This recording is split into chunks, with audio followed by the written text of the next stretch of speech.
6 ذوالحجہ کو آپ لوگوں کو کیا پڑھنا ہے، چلیے وہ جانتے ہیں۔ اعوذ باللہ من الشیطان الرجیم، بسم اللہ الرحمن الرحیم۔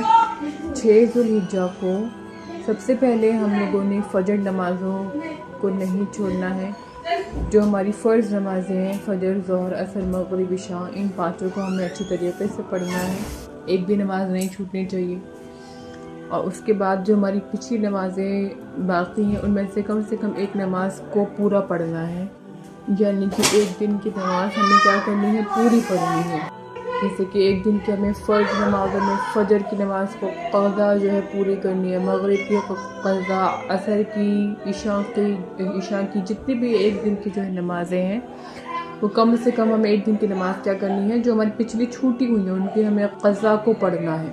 اس کے بعد ہمیں کیا کرنا ہے، میں نے آپ لوگوں کو آخری ریکارڈنگ میں بھی بتایا تھا کہ ہمیں 2 رکعت نماز اشراق ضرور پڑھنی ہے۔ اشراق کی نماز کی فضیلت ہے کہ میرے پیارے آقا نے ارشاد فرمایا کوئی فجر کی نماز پڑھنے کے بعد مصلی پر بیٹھا رہے یہاں تک کہ سورج نکل آئے، اس کے بعد وہ 2 رکعت نماز اشراق پڑھے تو اس کو ایک حج اور ایک عمرے کا ثواب ہے۔ تو یہ مہینہ بھی حج کا چل رہا ہے، اس لیے آپ لوگوں کو اس نماز کو ضرور پڑھنا ہے۔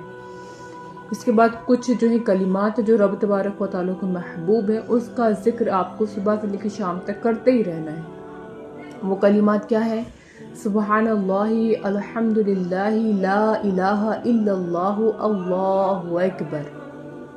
یہ آپ کو جب بھی آپ کو ٹائم ملے، آپ کو صبح سے لے کے رات تک جو ان کلمات کو پڑھنا ہے۔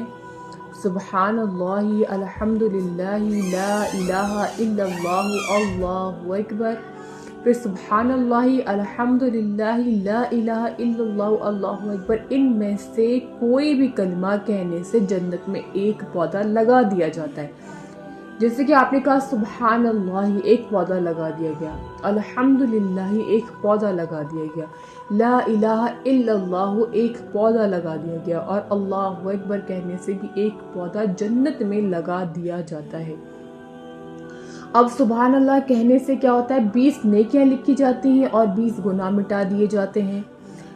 ٹھیک ہے، لا الہ الا اللہ کہنے سے 20 نیکیاں لکھی جاتی ہیں اور 20 گناہ مٹا دیے جاتے ہیں۔ اللہ اکبر کہنے سے 20 نیکیاں لکھی جاتی ہیں اور 20 گناہ مٹا دیے جاتے ہیں۔ اور الحمدللہ رب العالمین کہنے سے 30 نیکیاں لکھی جاتی ہیں اور 30 گناہ مٹا دیے جاتے ہیں۔ لا الہ الا اللہ کیا ہے، جنت کی چابی ہے، سبحان اللہ۔ جس کو جنت کا دروازہ کھولنا ہو وہ لا الہ الا اللہ، لا الہ الا اللہ، لا الہ الا اللہ پڑھتا رہے۔ پھر سبحان اللہ کہنا کیا ہے، آدھے میزان کو بھر دیتا ہے۔ جو میزان ہے، جو ہمارا جس میں ہمارے اعمال تولے جائیں گے، اس میزان کی بات ہے کہ سبحان اللہ کہنا آدھے میزان کو بھر دیتا ہے، اور الحمدللہ کہنا پورے میزان کو بھر دیتا ہے۔ لا الہ الا اللہ سب سے افضل ذکر ہے۔ ہمیں چاہیے کہ ہم لوگ صبح سے لے کے رات تک لا الہ الا اللہ، لا الہ الا اللہ، لا الہ الا اللہ، محمد رسول اللہ پڑھتے رہیں۔ پھر الحمدللہ کیا سب سے افضل دعا ہے، اٹھتے بیٹھتے الحمدللہ، الحمدللہ، الحمدللہ۔ تو آپ کو کرنا کیا ہے، آپ لوگوں کو کیا کرنا ہے کہ آپ لوگوں کو فرض نمازیں تو پڑھنی ہے، ایک دن کی قضا نماز ہی مکمل کرنی ہے۔ اس کے بعد آپ نے 2 رکعت نماز اشراق کے پڑھنے ہیں، جو کہ جس کی میں نے آپ کو فضیلت بتائی ہے۔ اس کے بعد آپ کو صبح سے لے کے رات تک کم از کم 1011 مرتبہ سبحان اللہ، الحمدللہ، لا الہ الا اللہ، اللہ اکبر، سبحان اللہ، الحمدللہ، لا الہ الا اللہ، اللہ اکبر، اس کا ذکر کرنا ہی کرنا ہے۔ ٹھیک ہے، اس کے بعد آپ کو کیا کرنا ہے، کم از کم 11 مرتبہ صبح سے لے کے رات تک جب بھی آپ کو ٹائم ملے 11 مرتبہ آپ کو سورہ کوثر کی تلاوت کرنی ہے۔ انا آتینا کل کوثر جو سورہ ہے اس کی 11 مرتبہ آپ کو اس کو پڑھنا ہے۔